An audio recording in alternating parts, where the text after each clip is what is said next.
How are you, football fans? This Sunday, you can stream Arsenal v Man United and Chelsea v Wolves.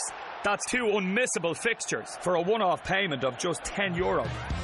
To grab a Now TV Sky Sports Day Pass and only pay for the games that matter to you, search Now TV today. Content streamed via internet, full terms at nowtv.com. Blog Talk Radio.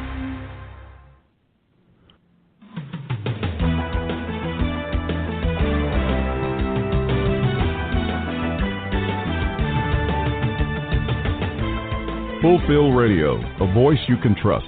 Broadcasting live presents Two Guys and a Bible with Don Preston and William Bell. Join us each week at 7 p.m. Eastern, 6 p.m. Central as we bring you exciting, sound, challenging, and comforting messages regarding the end times. Thank you for tuning in today. Don Preston is the founder of Preterist Research Institute, or PRI. Don is a prolific author, having written and published 19 books, a host of audio and DVD studies, and is a debater and defender of the full preterist view. His websites are BibleProphecy.com, Eschatology.org, and DonKPreston.com. William Bell is the founder of AllThingsFulfilled.com Ministries and has a website bearing the same name, and has authored 3 books, audios, and DVDs. He has published hundreds of articles and recordings. And now, ladies and gentlemen, welcome to Two Guys and a Bible broadcast with Don Preston and William Bell.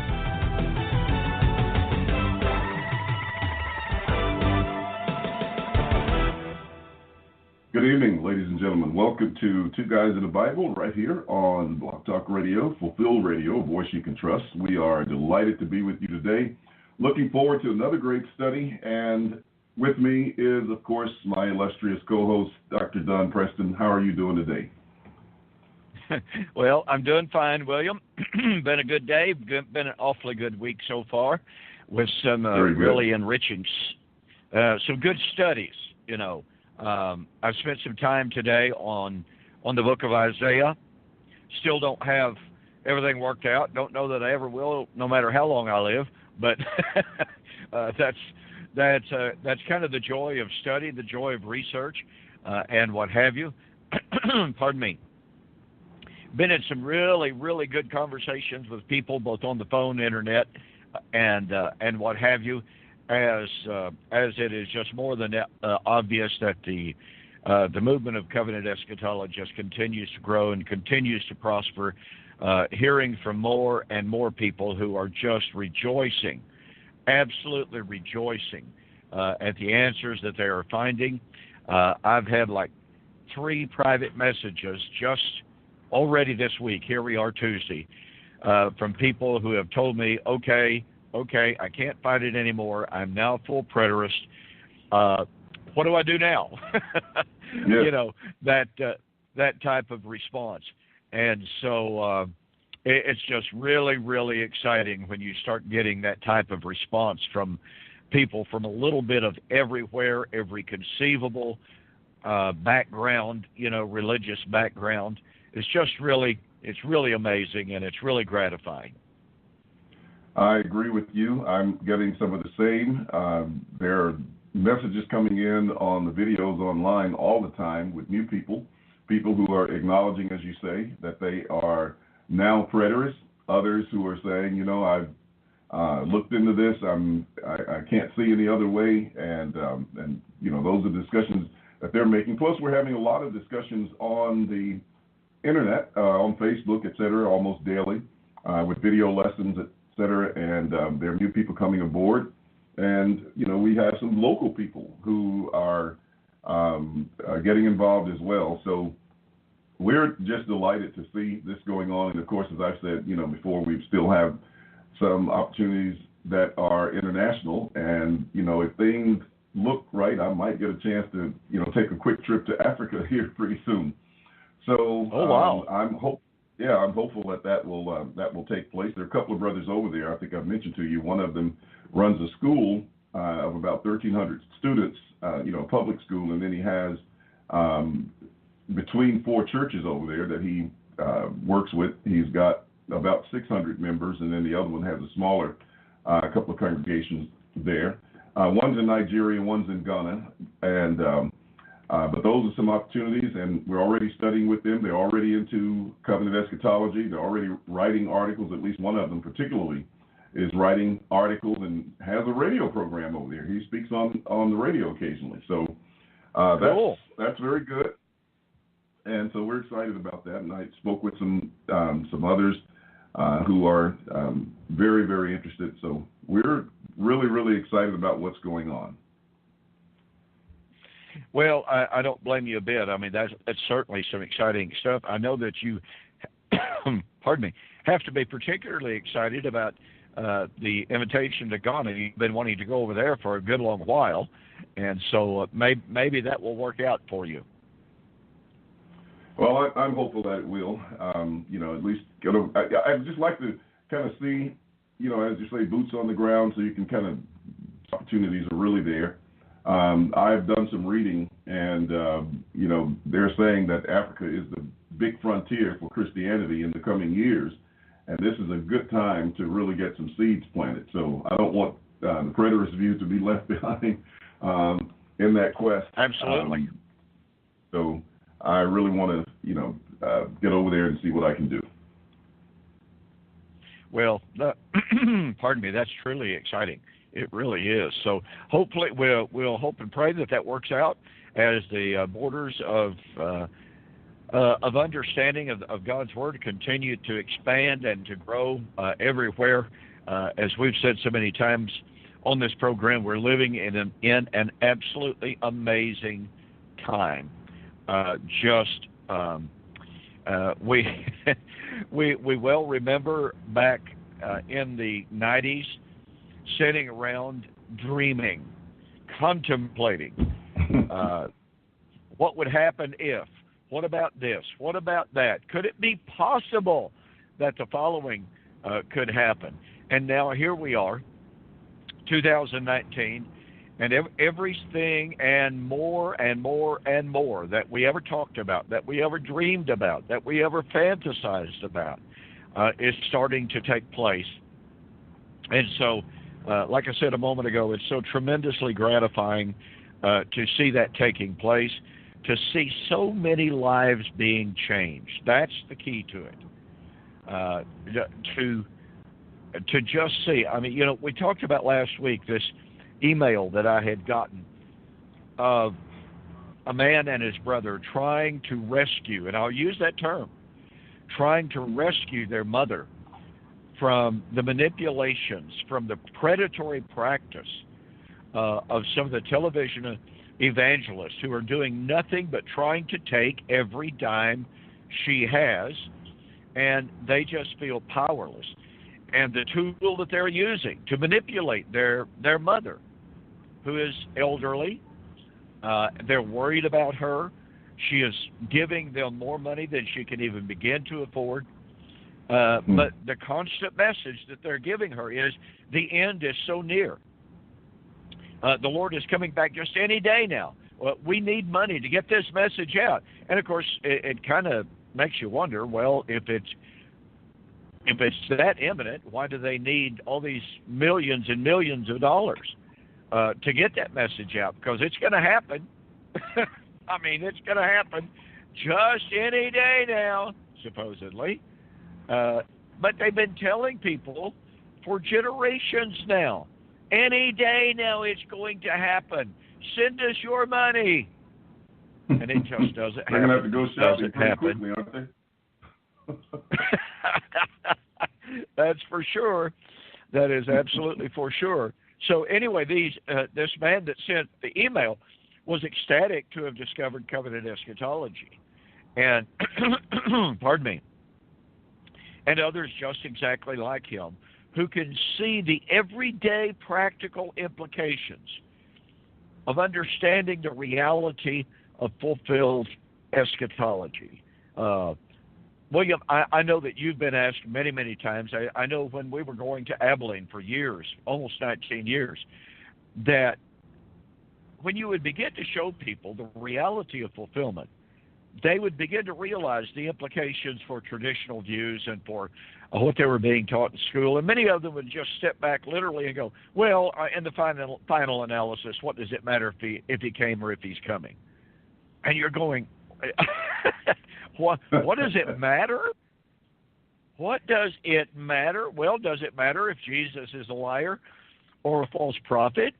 Does it matter if the Bible is reliable and trustworthy? I mean, people just don't stop to think about the implications of eschatology, and we've had people tell us, well, after all, the study of Bible prophecy is honestly, it's just theoretical, academic exercise. It really doesn't have anything to do with everyday life. And then again, you get back and you look at these exercises or these emails that we've been talking about, and you hear from people whose lives are being radically transformed for the better into lives of freedom and assurance and confidence and trust in the Bible.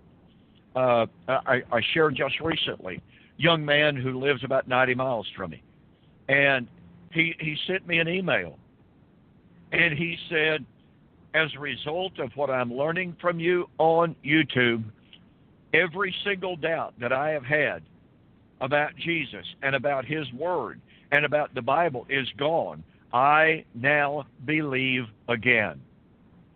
And so, for somebody to say, oh, well, the study of eschatology it's just simply an academic exercise. Okay, fine. It's for people who want to sit around and talk coffee. But it's not real life. No, folks, it is real life. It is very, very real life. And so we are certainly hopeful and prayerful that as we continue to bring you lessons, demonstrating the faithfulness of God, demonstrating how to properly study the Bible, how to properly apply the Bible, that it will truly be a blessing in your life. Well, William, we've been talking about, the Messianic temple. And I think we've covered Isaiah chapters 2 through 4 fairly sufficiently. There's probably a whole lot more that we could cover. But there's another prophecy in Isaiah chapter 8. Now, it is when we see the New Testament application of this text that we fully understand that it is truly a prophecy of the Messianic temple. Now, there's wording in the text that indicates that it is,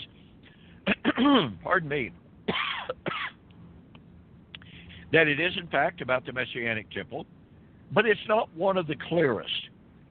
Furthermore, it's set within a context that is very challenging.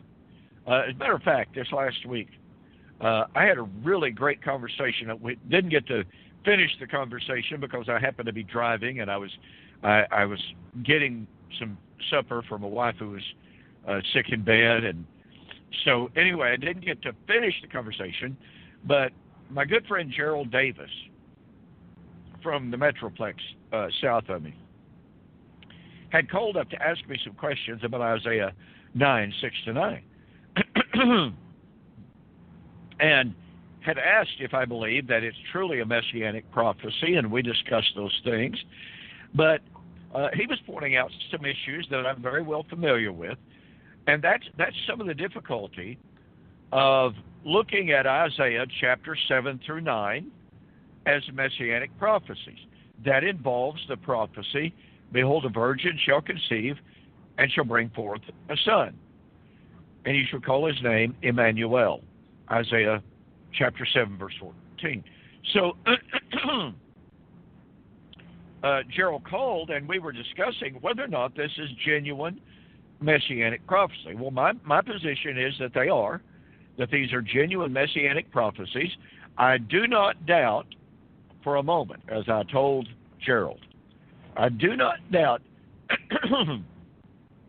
I apologize for my throat, folks. I have to get my respirator here in just a moment. I'll put my mute button, and William can take over. But while I do a respirator, but there's no doubt that the New Testament writers applied some of the verses from Isaiah chapter 7 through 9 messianically.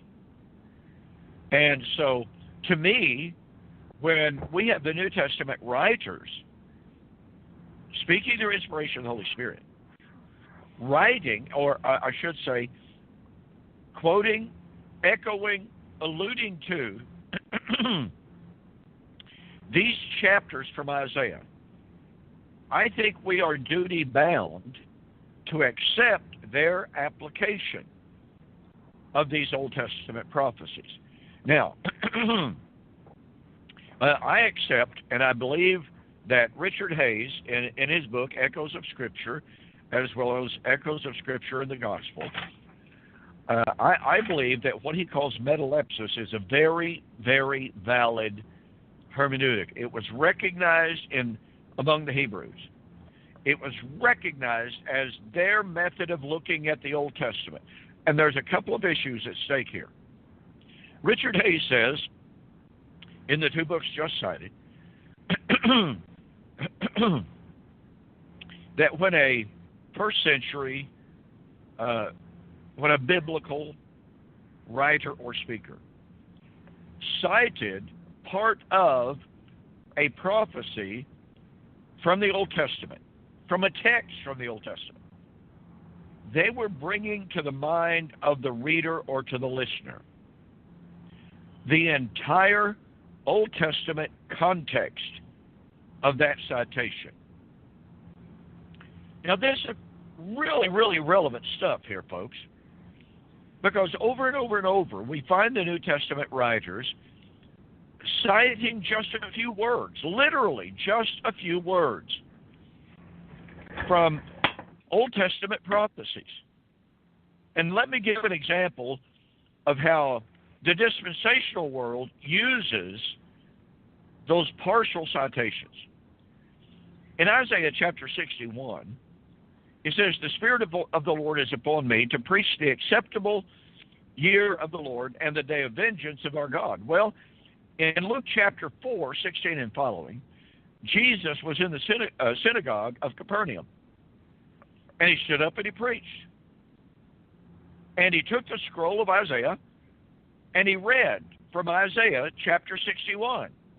"The Spirit of the Lord is upon me to preach glad tidings of good news, to proclaim the acceptable year of the Lord." Well, he didn't quote the rest of it. Okay? He didn't quote, "and the day of vengeance of our God." So here's what the dispensational world does. The dispensational world says, well, see, it only says, he only quoted the part about the acceptable day of the Lord.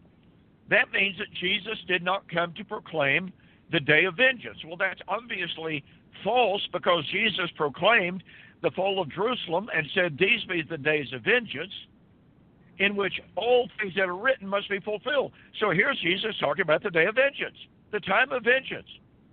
So it's wrong. It is simply, patently false to say Jesus did not proclaim the day of vengeance. But the hermeneutic that is being employed by the dispensationalists is, well, look, only part of the verse is quoted, therefore you got to leave out the rest of it. That is not the proper hermeneutic. That, again, Richard Hayes's word to describe the hermeneutic employed by the Hebrews was metalepsis, metalepsis, metalepsis. And again, what it means is it was widely recognized as a Hebraic hermeneutic when part of a verse, part of a text was quoted, that the writer or speaker was intentionally bringing that entire context to the mind of the listener or the reader. Now, that's incredibly significant, because in Isaiah chapter 7, verse 14, quoted in Matthew chapter 1, 18 to 21, okay, we have the Holy Spirit the angel quoting Isaiah 7:14, and applying it to the birth of Jesus. Well, what does that imply? It implies that the entire prophetic context of Isaiah 7 through 9 is being brought to the mind of the reader. Now, that brings up the second point of hermeneutic. And this, Gerald and I were discussing this particular hermeneutic. And that is, the Jewish rabbis said, many rabbis said, they understood that the history of Israel was typological, that there was, to be sure, a specific given historical situation that laid right there on the surface, as it were, of the Old Testament books and the Old Testament history. However, they had sayings such as it was in the days of Moses, so shall it be in the days of Messiah. And they applied that, for instance, to the 40-year wilderness wandering. There was a 40-year transition from Egypt to the Promised Land. They understood there would be a 40-year period of the second Exodus. They understood that. And so it's kind of amazing, isn't it, William, when we encounter people commonly, who tell us, there's no such thing as second Exodus. There's no such thing as a transitional period. Well, I wonder why the Jews recognized that there was to be that. Why do we find that? Now, not only did the Jews believe that, but Paul, good, rabbinic trained, highly educated in the Jewish hermeneutic, but obviously inspired by the Holy Spirit. Paul said in 1 Corinthians chapter 10, verse 6 and 10, speaking of old covenant events, those things happened unto them, and they are types of us.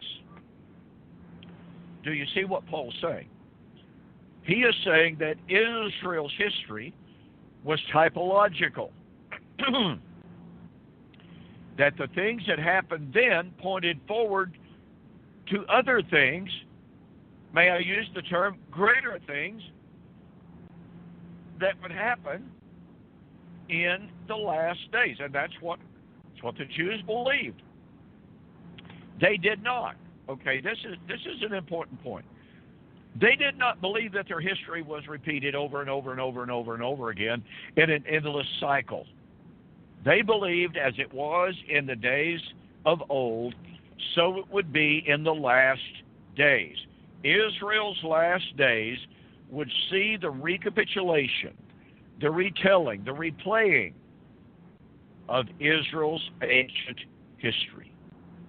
I mean, that was right down to the appearance of Elijah. Well, guess what?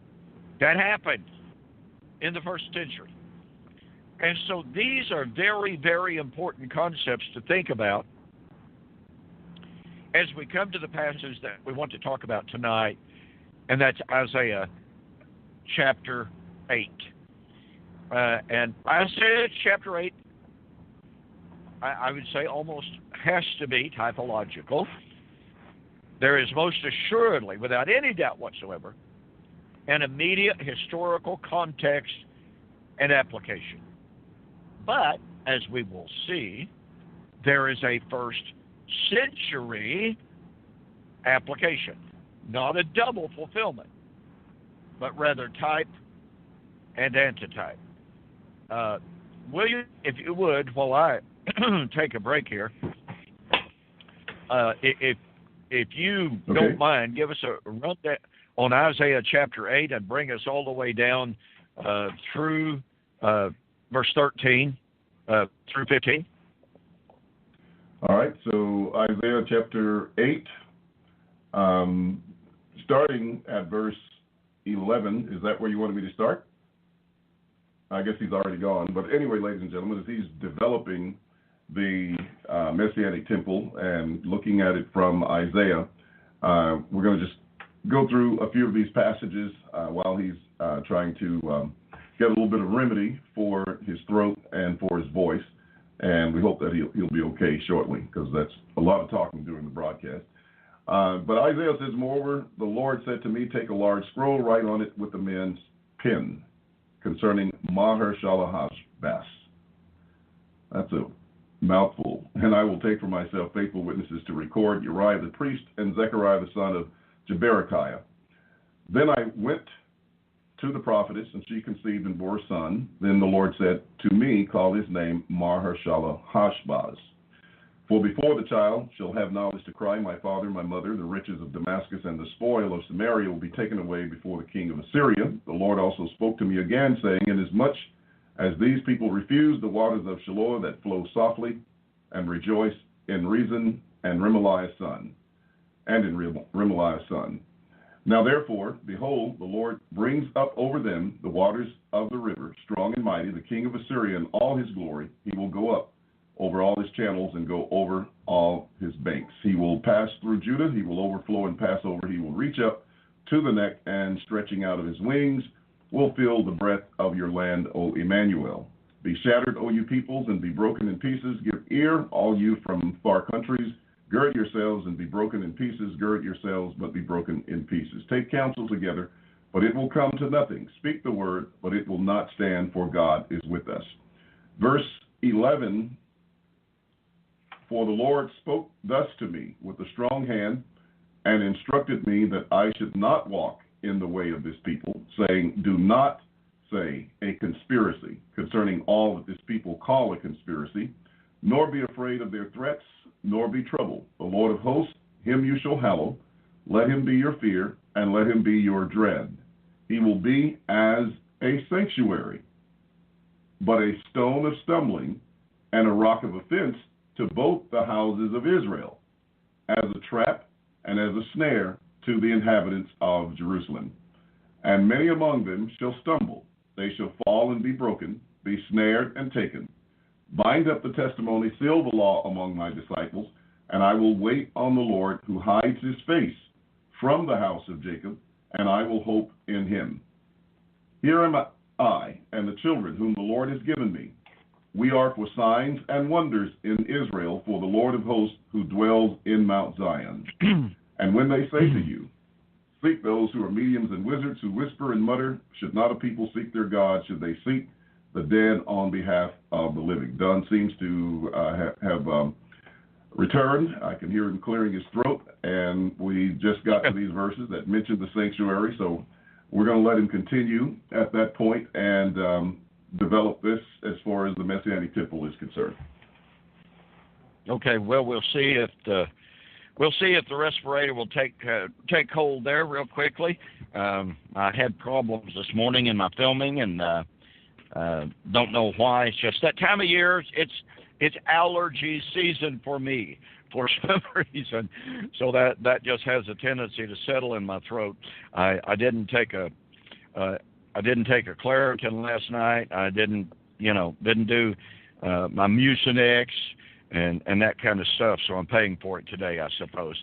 So as I mentioned a few moments ago there, and William would need your comments on this, but certainly there is an absolute, undeniable historical application right there to the day and to the time of Isaiah, because Isaiah was told that he's going to have a son.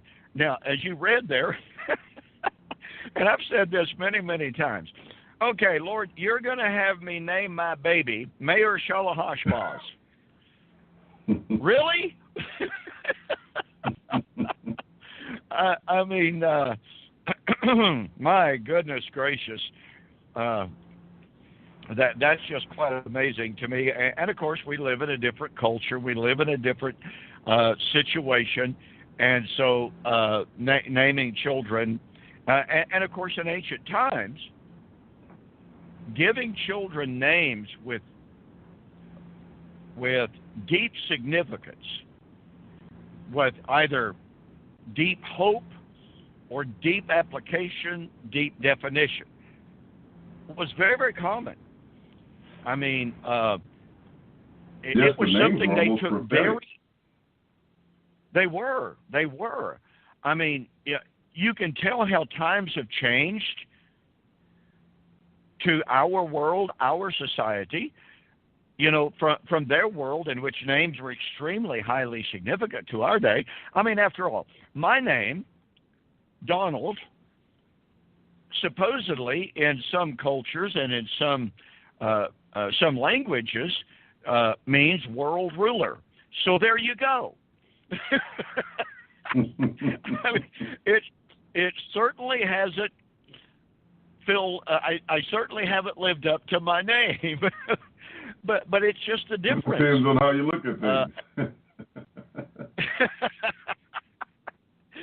There's more than one kind of world, right? Well, that's true, I suppose. Yes, indeed. But again, here is the prophet living among God's people. And God tells him, you name this child Meir Shalahashbaz, which means the spoil hastens, the booty it comes. And, well, that's not good news. It's just like in the story of Hosea. The Lord, here is Hosea married to Gomer, who is called a daughter of whoredoms and harlotry. There are 3 children born. The names of each one of those children progresses, until finally the last name is not my people. And that was a horrible, horrible thing for Hosea, right there in front of God and everyone, right there in front of all of his neighbors and friends and community. And folks, their communities were so extremely tight-knit. I mean, the birth of a child was a humongous event in a community. I mean, it was a cause for celebration, a cause for rejoicing, a cause for a feast, for everyone to come together. And the father is the one that named the child. And so you can only imagine.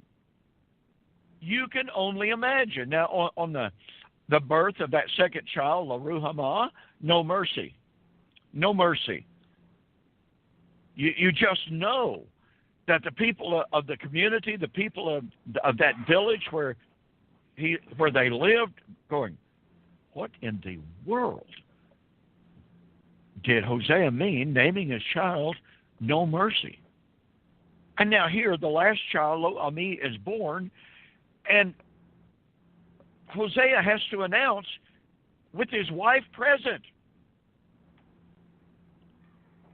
He gets up and announces to the community, the name of this child is not my people. This is not my child. Boy, that you could sense the tension in the air that day. Little wonder that the divorce followed. But again, names were so highly significant to them. And so here in Isaiah chapter 8, we have the prediction. The Lord told him to go into his wife, and she would conceive, she would produce a son entitled or named Meir Shalahashbaz. And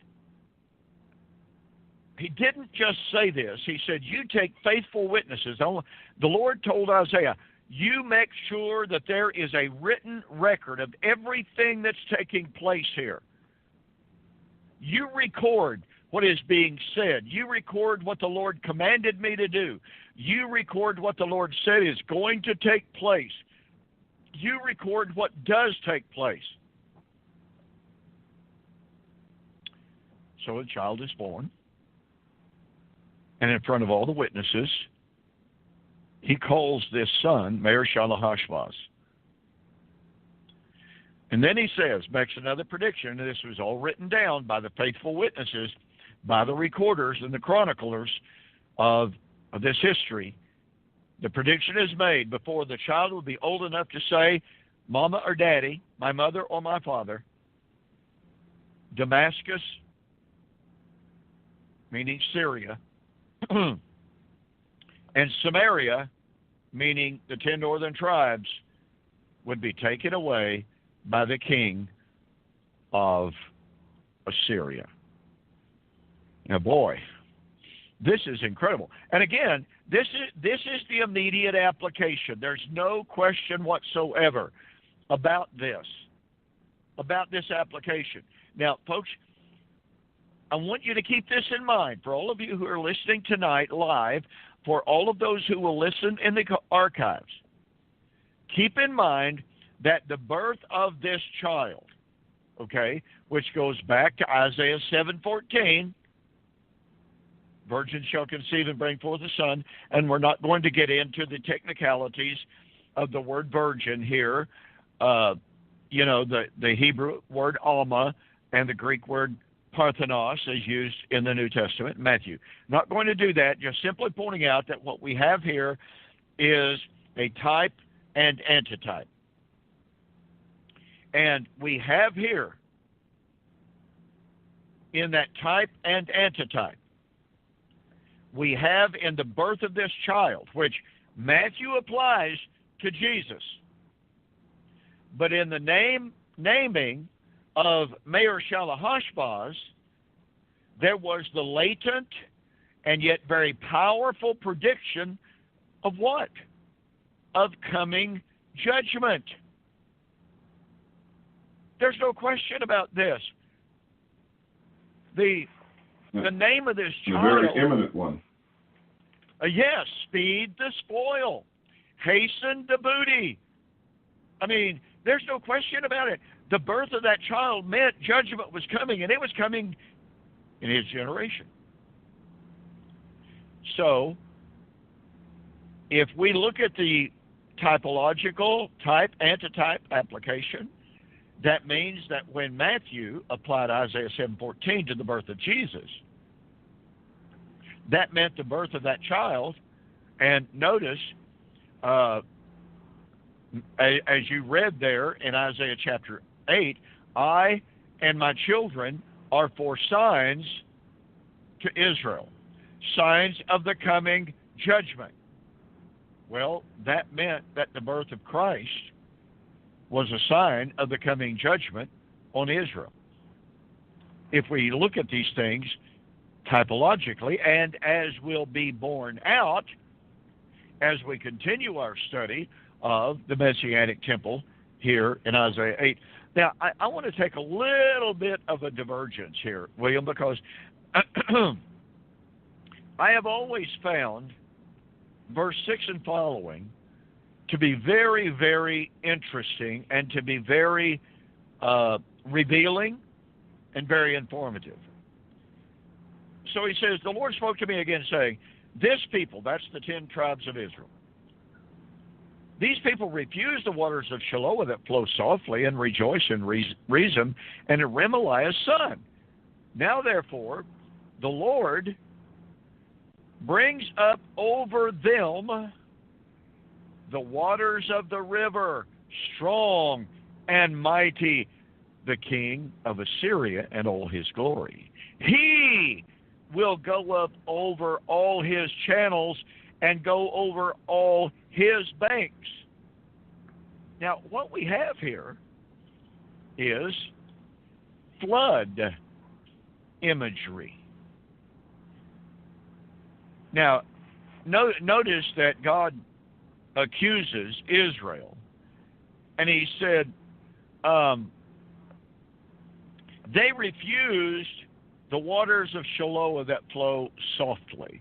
Well, I'm not very familiar with the waters of Shiloah. I know the imagery that is given here. The imagery that is given here is of what? It is of a very soft, placidly flowing river. No turbulence, no current, no ripples, no rapids. Okay? In other words, the Lord is saying, look, I gave Israel the choice of peace, safety, and security. All they had to do is rely on me. But they refused that. And instead, they decided to trust in Rezin and in Remaliah's son. Now, Rezin is the king of Syria. Now, be sure to take note here, the king of Syria, not the king of Assyria. Syria and Assyria, two totally different kingdoms, two totally different armies, two totally different leaderships. So Israel, the 10 northern tribes, had decided to enter into a peace treaty, a pact, if you please, with Rezin and Syria to withstand the invasion of the Assyrians under Sennacherib. Now, at this period of time in history, the Assyrians under Sennacherib were one of the most aggressive, one of the most dominant, one of the most powerful and aggressive kingdoms in the ancient Near East. Some years ago, I was privileged to go to the British Museum, and there to stand before a bas-relief, and that's B-A-S relief, which is a type of carving that was practiced in the ancient world. This bas-relief is over 26 feet long, and it chronicled the exploits, the military campaign of Sennacherib, or Sennacherib, some people pronounce it that way, as he came into the land of Israel. And he boasts of how he laid waste 46 cities in the land of Israel. And one of the most dominant features of that bas-relief is the siege and the capture and the destruction of the city of Lachish, which is recorded in the scriptures, not extensively. But Lachish was a major city in Israel.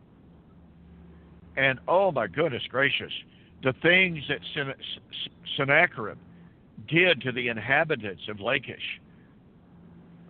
And he did that, and then he came up before the walls of Jerusalem.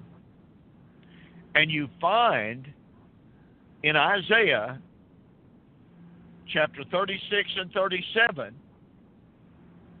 the chronicling of the Rabshakeh, the commander of Sennacherib's armies, as he came before the walls of Jerusalem, and there boasted and bragged about all of their exploits, of the countries that they had conquered, the cities they had destroyed, and how futile the gods of these other nations were. Now, Israel had hoped to, by entering into a confederacy, a partnership, if you please, with the king of Syria, that they would be able to withstand the invasion of Sennacherib. They were virtually powerless. Sennacherib's army just basically, with a backhand stroke, pushed aside the forces of the Syrians. And again, they came up before the walls of Jerusalem. Now, look at the imagery here. This is what I want us to get at. And yeah, this is a little bit of a digression. I understand that. But to me, this is so fascinating. And it's also important for understanding Hebrew imagery. The Lord said, I offered this people Israel the cool, calm, peaceful waters of Siloam, and they refused it. They chose instead to go to Rezin and Remaliah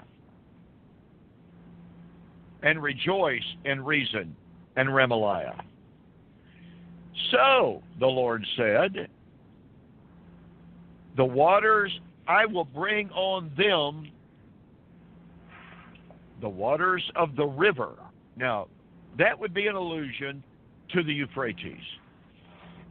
I will bring on them the rivers, or the waters of the river, strong and mighty. Now, we might think of the river Euphrates because in the ancient Near East, in that part of the world, when you talked about, quote, the river, you were basically talking about, Euphrates, which lay far to the east of the 10 northern tribes, to be sure, but it was still a boundary, a river boundary well known to everyone in those ancient times. Now, the Lord said, I'm going to bring on Israel, the 10 northern tribes, the river, strong and mighty. Well, now, wait a minute. It is hundreds upon hundreds upon hundreds of miles from the land of Israel to the river Euphrates.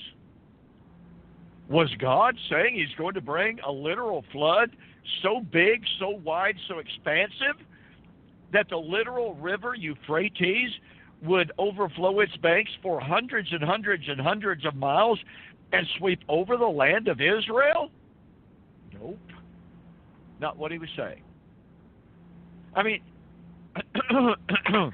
that would be a flood to rival Noah's flood. It really would. But the Lord explained what this flood was going to be. I will bring on them the waters of the river, strong and mighty, the king of Assyria, and all his glory. Now watch. He will go up over all of his channels, go over all of his banks. In other words, we have here a great example of Hebraic hyperbolic language, metaphoric language. This is the language of a flood. But the flood is the armies of Sennacherib. It's not a literal flood. And oh, by the way, I should point out, we find similar language in Daniel chapter 9, where the Lord, predicting the fall of Jerusalem, says the end thereof, the end of Jerusalem, shall be with a flood. Well, Lord, are you saying there's going to be a flood that will be so high as to flood the city of Jerusalem that sits up on 7 hills? No. The ancient Hebrews used this terminology of an army so strong, so powerful, so mighty, sweeping over a countryside, and it was irresistible in its force. It was a flood of military power, not a literal liquid flood. Now look, the imagery of a flood is frightening stuff. I don't know if you've ever been caught in a flood or not, folks, but when my wife and I were in seminary, 1973, right along in there, every weekend we would travel up to Elkins, Arkansas, to spend the night with my brother. He lived in a pre-Civil War house, sitting on an acreage, and he ran this acreage for the owner. My brother was the foreman of this property. And it had been raining for 3 or 4 days before we ever got there. That house, and again, this was a pre-Civil War house. The house had never, ever flooded, but it only sat approximately 60 yards at the most from the river, which is known as the Arkansas White River. Now, again, it had been raining hard for 3 or 4 days. When we got there, the river was up, but it wasn't tremendous. And we asked my brother, do you think there's any cause for concern about a flood? Because there was only one road in there. one road out. There was no, everything else. I mean, this is it. And he goes, oh, no, there's no danger. He said, this house has never flooded. In all these years, never, ever flooded. Water has never even gotten into the house. Well, about 4:30 in the morning, my wife shook me awake and said, Don, look out the window. And my car was sitting in the driveway about 40 feet from the front door, and water was lapping at my tires. I hastily threw on my clothes, ran out, jumped in the car, and pulled it as far away from the river up close to the house as I could possibly get it. And we stood there. My brother, my wife, and I stood there and watched that water rise rapidly. I mean, within a matter of 30 and 45 minutes. Now, what was interesting is it didn't continue to come up over the driveway. It never reached beyond where my car was. But we watched it rise nonetheless until in the main bed of the river, we stood there and watched cows get carried away. And floating downriver, just bawling at the top of their lungs. We watched cars floating by. We watched barns floating by in this raging torrent. And it was, the more we looked, the more we were frightened. And it was like, what are we going to do? But we looked back to the west of us, and the water had not gotten behind the house between us and the highway. And it's like, well, okay, I think probably we're okay. We go back inside for just a moment or two. Somebody decided to look out the back window to the west, and there was water that had completely surrounded the house. And was now between us and the highway for a solid mile. Now, it wasn't rapid. It wasn't a raging torrent. It had just simply gotten up there. Well, I don't know if you'd say we panicked or not, but we decided that we had best get ourselves out of that house. Now, again, the water never came into the house, never got beyond the driveway, which was a really, really strange phenomenon. But there was evidently a dividing point immediately south of us where the river kind of did a split, and it went all the way behind the house, but it never got within, on the west side, as it turns out, it never got within 100 feet of the house.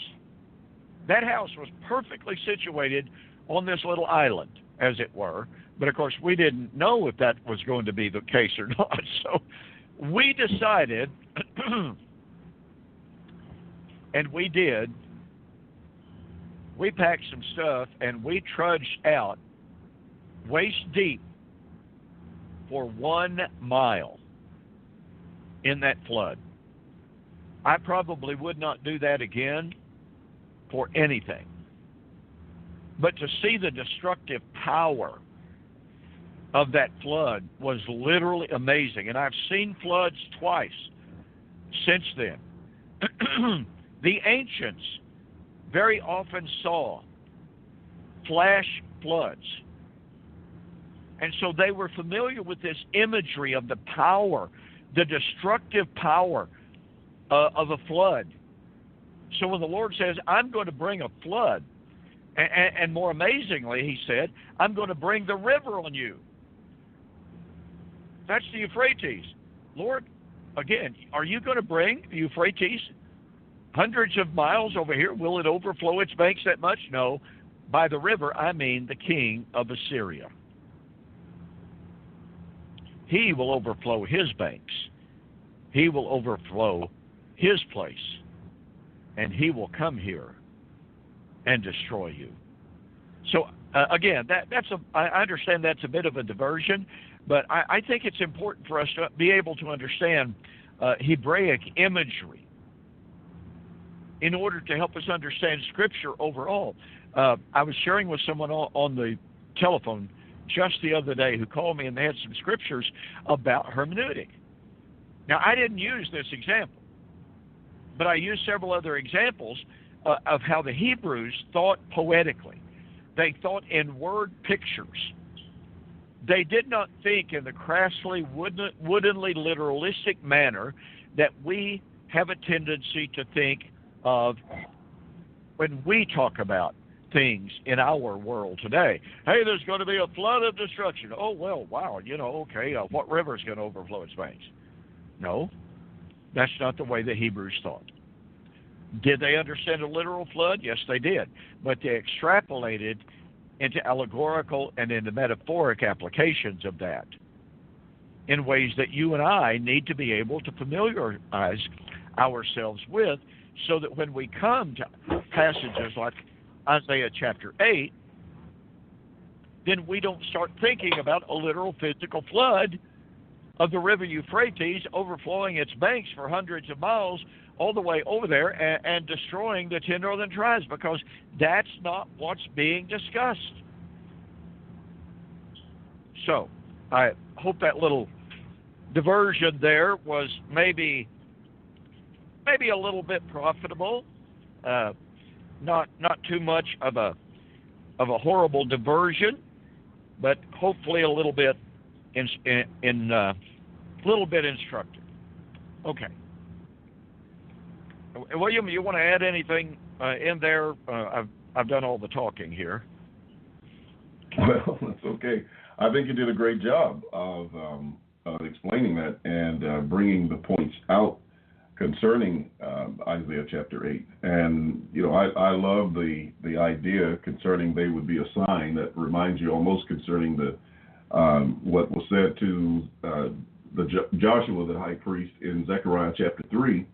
And then you see that context carried over into the New Testament as, an application of the Messianic reign of Christ. So I know you hadn't gotten there yet, but you set it up very well, and I'm just looking forward to the further development of it. But the idea of the flood, the judgment, the imminency of all of that taking place, all of this, of course, the first application of it, or at least, that current imminent application in their history. But it's very clear that the ultimate fulfillment of the prophecy is for the time of the Messiah. And that is, what is really amazing about it, to see how it's just woven into the text in the manner that it is. But as I said, you did a very, very good job of bringing it out. I'm sorry, I leaned back in the chair and I didn't realize how far away I was from the mic. Well, there's I got another comfortable thing there for a minute. Just kick back, Preston will talk. Well, there's another thing that's really interesting and significant here. Notice that in Isaiah chapter 7, verse 14, that in the birth of the child that is being predicted, says, you shall call his name, what? Emmanuel. Well, now here, the prediction is the destruction of the land by the Assyrians. And he says, this flood will fill up to the neck, overflow. It will overflow and pass over. It will reach up to the neck, and the stretching out of his wings will fill the breadth of your land. Now watch this. Your land, O Emmanuel. Now, that says that this child who is to be born, who the angel says is Jesus in the ultimate application and the ultimate fulfillment, would possess the land. In other words, it's his land. It's his inheritance. Now, I don't have that fleshed out. I'll be really honest about it.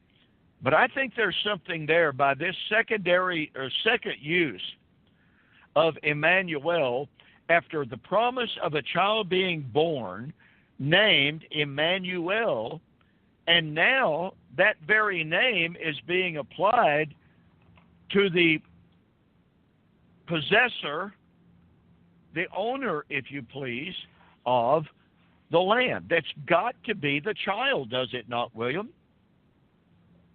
I certainly would think so. That seems very, very plausible to me. And I'm going to look at it even more closely myself between now and next week. Yeah, it's just an intriguing connection, and I don't remember seeing it developed in the commentaries, but I've got to look at it a little bit differently. Well, in the meantime, folks, again, took a little bit of a diversion there. Hope it's not too much of a diversion. Yeah, occasionally you were cutting out, Don. Somewhere you were cutting out a little bit, so I don't know if that is being heard over the air as I'm hearing it, but it's cutting off a few of your words as you were speaking, and I'm not sure what was causing it. I do not know. I don't have any idea.